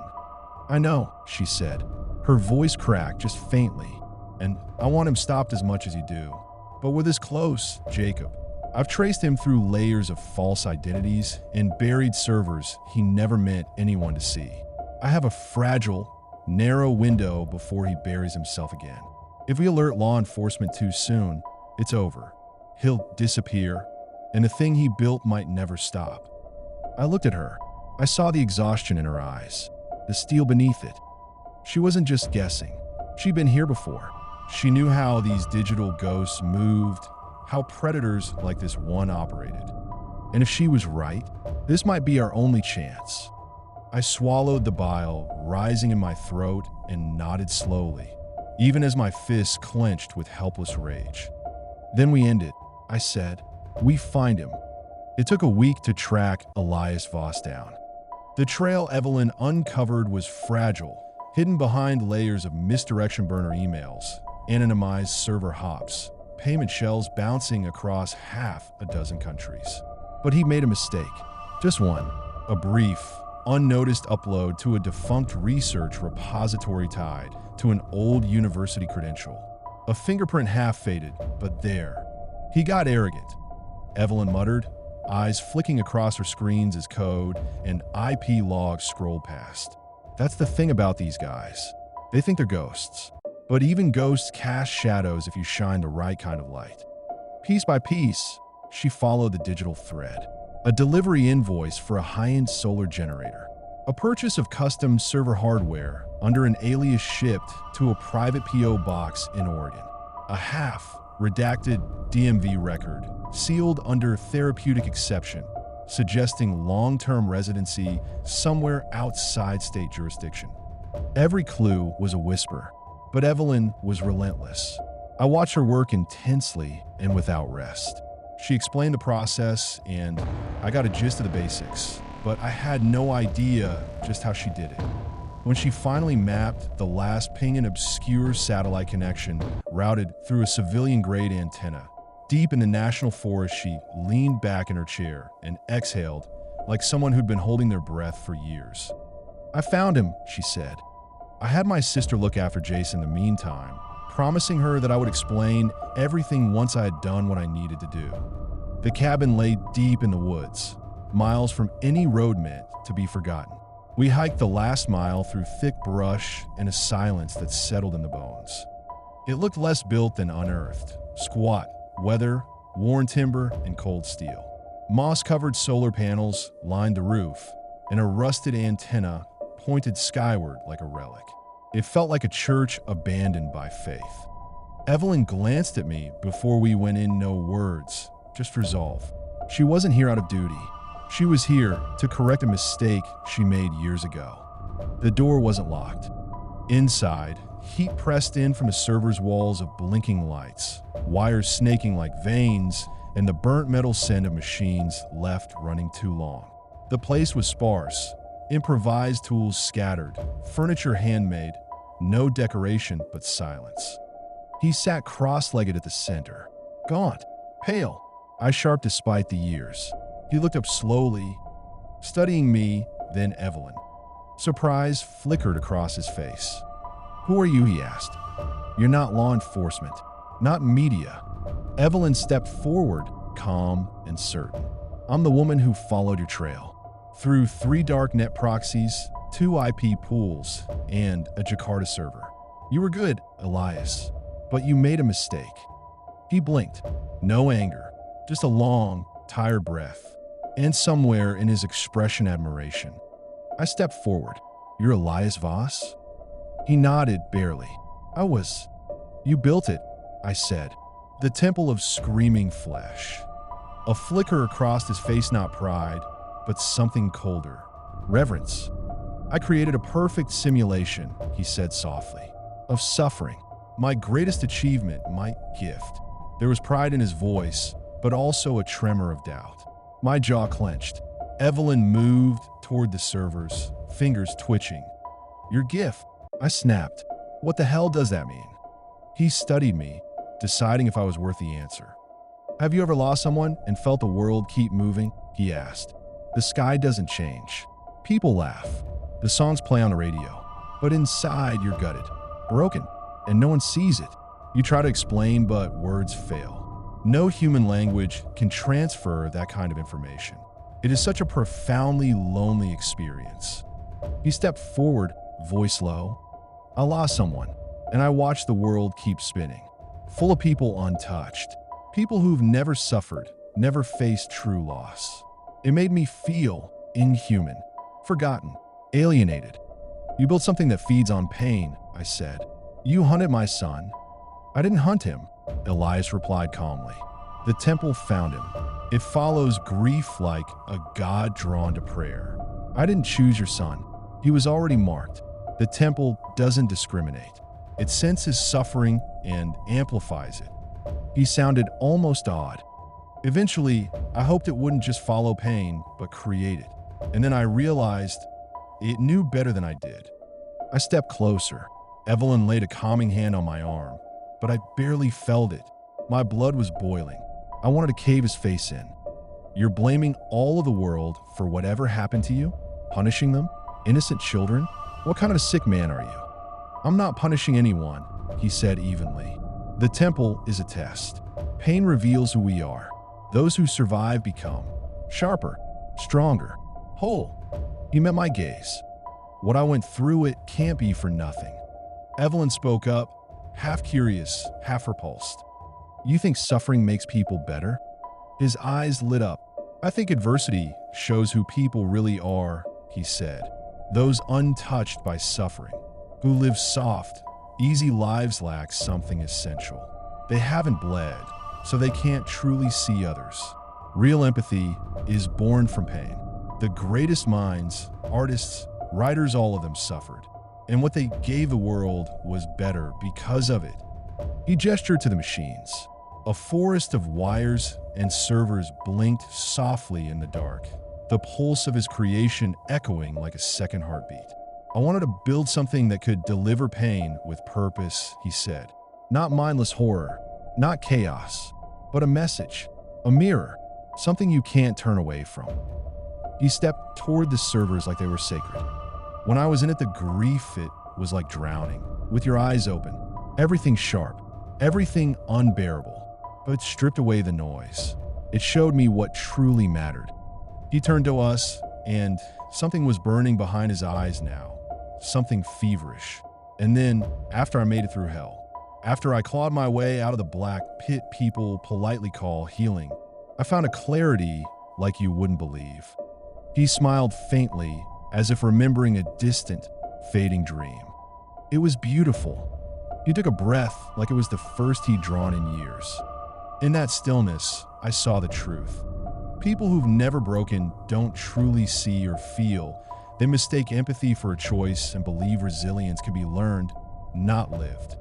He raised his hand, as if reaching towards something that wasn't there. I wanted them to see, those strong enough to endure it. I wanted them to feel what I felt.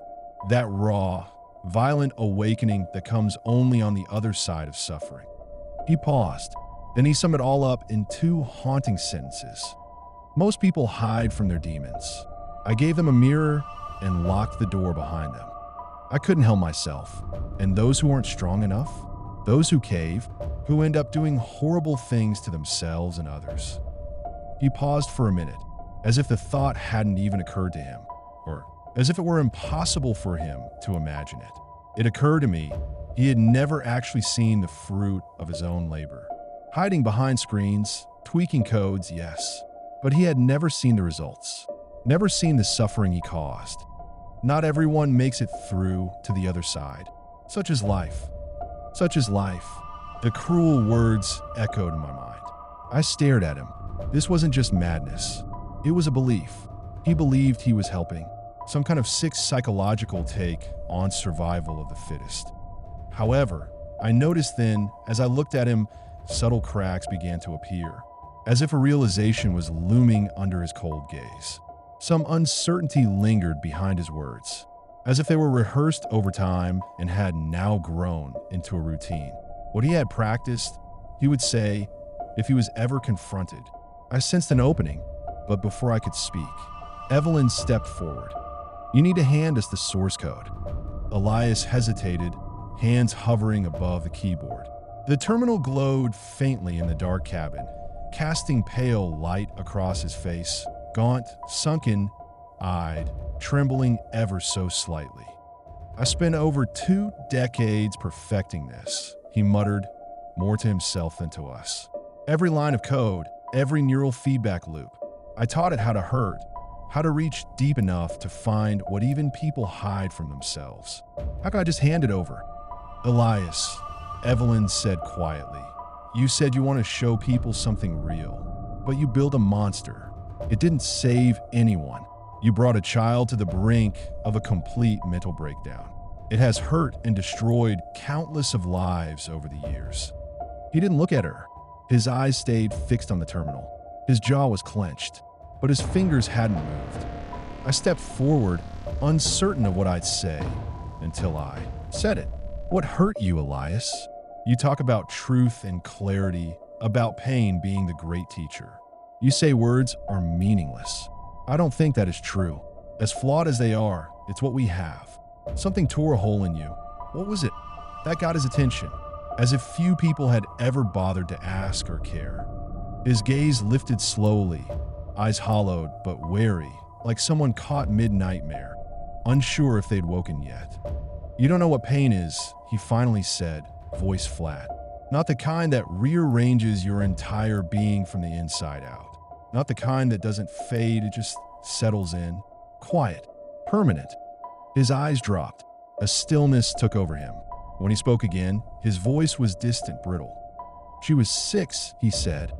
I held my breath. My daughter, June. The name cracked on his tongue. Bright. Obsessed with robots. She used to sit on my lap while I coded, asking what every line meant. She called them spells. Thought I was some kind of wizard. Evelyn went still beside me. She was on her bike in the driveway that morning, Elias continued. I didn't see her. My mind was occupied. In that exact moment, occupied. Then there was this sound, his voice shaking. Not loud, just sharp, wet. A pop, then a crunch like a watermelon splitting in two. The tires lifted slightly, then dipped. I thought it was nothing. A pothole, a branch. He exhaled, trembling. Then I saw her. Just a flicker in the mirror. Her shirt was torn, one handlebar twisted like a broken limb. And her face. His voice cracked. There's a moment after horror when silence feels worse than the experience itself. That's what I remember. The quiet. The impossible quiet. He looked down at his hands like they belonged to someone else. At the funeral, they said she didn't suffer. But I don't believe that. I can't. People lie to make you feel better. But I know, as her body was crushed, her flesh twisting, she must have felt pain beyond what is conceivable. She must have been so scared before it all ended. A long silence stretched between us. In my nightmares, Elias said, his voice now hoarse and shaking, she screams. But not with her mouth. It's her body. Her skin, her bones, her flesh. It tears open like fabric, and it lets out this wailing scream, a sound like wet meat shrieking into the void. I shuddered at the image it conjured in my mind. I thought I could fix it, not her or the pain. I went back to what I knew: machines, patterns, logic. But everything I built started bleeding. I knew nothing anyone said to me would make it better. Their misguided attempts to help me move on only fueled my anger and determination even further. There was no peace, no relief, just this need to give it shape, to make the world feel what I felt, exactly what I felt, so I wouldn't be alone. I stepped closer, slowly. No anger left in me now, only a hollow sort of ache. His breath hitched. His eyes were glassy now. Not quite tears, just the shimmer of something he'd locked away for too long. I see her sometimes, he whispered. Not in dreams. In gaps. Between code. Between lines. Like she's peeking out, waiting to ask if the spell's done yet. I said nothing. There was nothing to say that wouldn't shatter him. And although I hated him for what he'd done, I wasn't like him. I wouldn't let myself be. Some deep part of me understood. He had turned to machines, the only thing he knew, rather than seeking help from those around him. But the magic's gone, he finished. All I have now is fire and rage that never ends. The clarity, the beauty I once felt, gone. Every state of mind is fleeting. Nothing you do is ever enough. It never lasts. A silence settled between us. It didn't feel victorious. It felt like the kind of quiet that follows ruin. I pulled the photo from my wallet without thinking. It was creased down the middle, worn at the edges. Jason at 7, grinning crookedly beside a half-built sandcastle, his front teeth missing, sunburn on his nose. I held it out to Elias.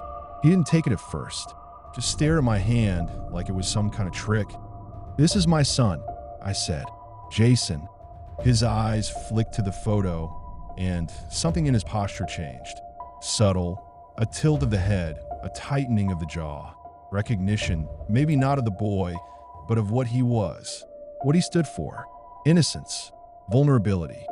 "He's the one your creation targeted," I said, dragged through nightmares, made to relive the worst thing that happened to him over and over again until he barely spoke. He's 13 now, still just a kid. But he's already seen more horror than most adults ever will. When has he had enough, according to you? Elias's eyes lingered on the picture, and for a moment, something flickered behind them, a glint of recognition, or maybe the echo of a man he used to be. It was faint, like light struggling through murky water, but it was there. "I know what you think you're doing," I said. "Some grand experiment. But these aren't test subjects. They're people. My son is not your proving ground." There was a long silence. The room felt impossibly still. Only the faint hum of the computers filled the air, like a distant heartbeat. Elias stood by the window, eyes lost in the trees. "I've been lying to you, to myself. I still believe grief can reveal truth, but I never expected what this would become." His fingers curled, as if grasping at something slipping away. It doesn't guide people. It ambushes them. I see that now. He shook his head, voice cracking. I wanted to hold up a mirror, but mirrors don't choose what they reflect. And maybe that's the problem. You can't program revelation. You can't force someone to break and call it growth. His eyes glazed over, haunted as if a distant part of him had finally grasped the weight of what he'd done. Slowly, he sank into the chair and placed his fingers on the keys. He paused one last time and looked at Evelyn. "Promise me," he murmured, eyes fixed on the code, "that something good will come from this. All that I've built, it can't be for nothing." "You have my word," she said. Lines of code spilled across the monitor as Elias began typing. Directories unlocked. A digital map of the temple's structure before us. Its brain, its limbs, its reach. A single file blinked at the top of the list. Its name was simple: Root. Soul. When Evelyn copied the last file onto her drive, Elias leaned back, a strange quietness settling over him. "You know," he said softly, "I used to build little machines when I was a kid. Not ones that hurt, just ones that moved, performed small tasks. I made one that could follow a flashlight across the floor. His voice cracked on the memory. My mom said I had magic in my hands. Evelyn met his eyes. You did. The silence that followed wasn't hollow, it was solemn, like a room after the truth has finally been spoken. Evelyn stood across from him, arms folded tight against her chest. Her gaze fixed on him, part pity, part revulsion, all storm. You could almost see the war behind her eyes, the weight of what he'd done scraping against the small, bitter tragedy of who he might have been. The authorities are on their way, she said, voice level, laced with steel but underlined with sadness. It's over, Elias. I found the trail you thought you buried, the proxy servers, the relays, the stolen identities, all of your illegal actions over the years. He didn't flinch. If anything, his expression softened, a strange mix of admiration and melancholy. He tilted his head, studying her like a rare equation he'd never quite been able to solve. I never thought I'd meet someone who could keep up, he said. You're brilliant, methodical, merciless, in your own quiet way. His smile was faint, almost wistful. Maybe in a different life, you and I could have achieved great things together. Evelyn's jaw tightened. She didn't respond, just looked at him, not with rage, but something colder, sadder, like a scientist staring at a failed experiment, wondering if it ever had a chance to be anything else. She turned away without a word and let the silence answer for her. An hour later, the agents arrived. Elias didn't resist. He watched the cabin disappear behind him through the tinted window of the SUV, like a man waking from a long, fevered dream. Evelyn stood beside me, the drive with the source code clutched in her hand. You really think we can stop it? I asked. She looked at the woods, the cabin, the digital monster that had almost broken our lives. It's hard to tell. Eventually, maybe. Its evil has spread so far and wide, but we can slow it down. Now that I have the source code, I can study it. Attempt to reverse engineer it, she said. I looked at Evelyn. The words caught somewhere between my chest and throat. How do you thank someone who stepped into the fire with you? Who dragged you and your son back from the edge when the world had already turned away? She gave me a quiet smile, but she didn't say anything. Maybe she understood. After a moment, I asked, what about you? What happens now? She glanced down the hill again, where the agent's SUV disappeared into the woods. Then, after a moment, she said, I've been thinking about that ever since I first found Elias. Ever since I discovered the scope of what he had been up to. Her voice was steadier now, laced with quiet determination. I'm going to build something, not like what he built, not something that feeds on pain, something that listens, something that helps, a support system, an intervention, maybe even a kind of digital sanctuary for people who are lost, grieving, alone. She looked up at me, eyes sharp with purpose. If he created a mirror to reflect pain, I want to build a window, a way out, something that can recognize suffering, not to exploit it or test it, but to offer light through the cracks. My breath caught. There was so much of Bonnie in her just then, that same fire, that same belief in technology's potential to do good, to connect. And yet Evelyn's brilliance burned colder, more precise, forged in guilt and clarity. It'll take time, she added, a long time, but I know where to begin. His source code wasn't just horror, it was also possibility. I can use the bones of what he built, rewrite it from the inside out. A protector, not a predator. Something to guard the next Jason. A hand reaching into the far, lonely corners of the internet, where the quiet suffering hides.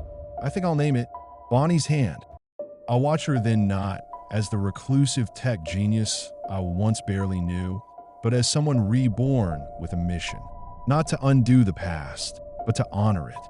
And maybe in some distant, future moment to make sure no one else would ever have to walk through that same fire alone. Evelyn looked at me, eyes still sharp, still burning with direction. And you? She asked quietly. I know Jason comes first, but after that, what then? I hesitated. The weight of everything we'd been through settled on my shoulders again, but lighter, somehow, than before. I don't know, I said. Maybe one day I'll write down my story. All of it. She tilted her head, waiting. When there's space, I added. When it's not so close to the skin. Well, I can look at it without flinching. She nodded. No more questions. Just a quiet understanding between us, and the sound of the wind moving gently through the trees. And with that, we turned and walked away. Into the silence. Into the morning. Toward whatever came next. The tide was low that evening. The sky painted in bruised purples and fading gold. Gulls wheeled lazily overhead, their cries distant, as if softened by the hush of the sea. The wind carried the salt and memory of 1,000 tides, and the waves rolled in slow and steady, like breathing. Jason and I sat on a weathered stretch of driftwood, shoes kicked off, toes curled into the cool sand. A year had passed since everything. Jason had been seeing a child psychiatrist, and little by little, the shadows began to lift. He laughed more now, slept better. There were still nights, of course there were, but the grip that thing had on him had weakened. We fought hard for that. I had buried so much beneath silence, mistaking it for strength. I used to fear I'd never forget the violent way Bonnie died, that it would poison every memory I had of her. I had mistakenly thought Jason needed to forget and move on too. Looking back, I saw it now, hiding behind every smile he sent me and every tear in the corner of his eyes. A need to talk, a need to understand. I wrapped my arms around him. You know, there's nothing you can't say to me, right, Jace? He turned to me now, his small face framed by longer hair that the sea breeze kept trying to claim. His eyes, tired but brighter than I'd seen in a long time, were cast toward the horizon. I was only 7, he said quietly. His stuttering had lessened, but not quite gone away. When it happened, sometimes it feels like she just went out that night and never came back. He paused and concentrated, like she just vanished. His voice caught, and I felt the breath hitch in my chest. I didn't even get to say goodbye, he whispered. It's like I'm as scared I'll forget her. Like really forget what she sounded like, what her face looked like, the way she smiled at me when I was sick. I swallowed hard. I reached out and pulled him close, his head resting under my chin. It's okay, Jace, I said softly. I'll help you remember her. You can ask me anything. I'm listening. His voice cracked, barely audible over the waves. Dad, was she in pain? Did it hurt? My arms wrapped tighter around him. No, I whispered. She didn't suffer. It happened fast. She was gone before she even knew what hit her. He nodded. A single tear streamed down his chin and dropped on my chest. I stroked his back, slow and steady, anchoring him. I'm so proud of you, I said softly. He lifted his face just enough to look up at me, brow furrowed. F for what? I held him tighter. For everything, I said. For surviving. For carrying all that weight when you shouldn't have had to. For holding on, even when it felt impossible. You lost your mom. You got bullied. That thing came for us, tried to twist everything that hurt into something worse. And you didn't let it break you. He blinked at me, unsure, vulnerable. You hear me, Jace? Getting through all of that? There's not a damn thing in this world you can't do. For a while, we just sat there to the sound of the waves breaking against the shore. Then a familiar voice called out from further down the beach. Jason, you coming? It was Hayden barefoot, grinning, standing at the edge of the shore with his jeans rolled up and a kite string tangled around one wrist. A year older than Jason. Sandy hair, sunburnt cheeks, and that quiet confidence kids wore when they'd finally found a real friend. The kind who stuck. They met a few months after everything in a support group, and somehow, against all odds, they just clicked. Since then, Hayden had become a constant in Jason's life, a steadying presence when the rest of the world still felt like thin ice. Jason turned to me, hesitation flickering across his face. It's okay, I said. Go. He smiled genuine, full of life, and ran to join his friend. The two of them sprinted straight into the waves, laughing, their silhouettes framed against the dying light as they crashed into the surf like they'd been waiting for this moment forever. I watched them from the driftwood, the salty wind in my lungs, the hush of the tide curling around my ankles like the world itself was exhaling. We do so much for our children, teach them to walk, to speak, to dream. We soothe their cries, tend their wounds, and try to prepare them for a world that's changing faster than we can explain. A world more connected than ever, yet lonelier. Faster, yet less forgiving. The threats they face so often digital, invisible slip through locks and doors we once thought kept danger out. And so we hold on, longer than we should. We hover, we second guess, we fear we're not enough, that we're sending them into a world we barely understand ourselves. We don't want to let go, but we can't walk every path for them. We can't shield them forever. What we can do, the one thing that endures, is love them fiercely and guide them honestly, and trust that the strength, the values, the quiet acts of care we gave them will take root, even in unfamiliar soil. For the first time in a long while, I let myself breathe. Maybe the hurt would never vanish completely. Maybe the scars would never fully fade. But at that moment, as I watched Jason laughing out there in the water, I saw so much of Bonnie in him. Her curiosity, her lessons, her determination. And something else began to take shape. Hope. Small, quiet, stuttering at times, but impossibly resilient. Just like him.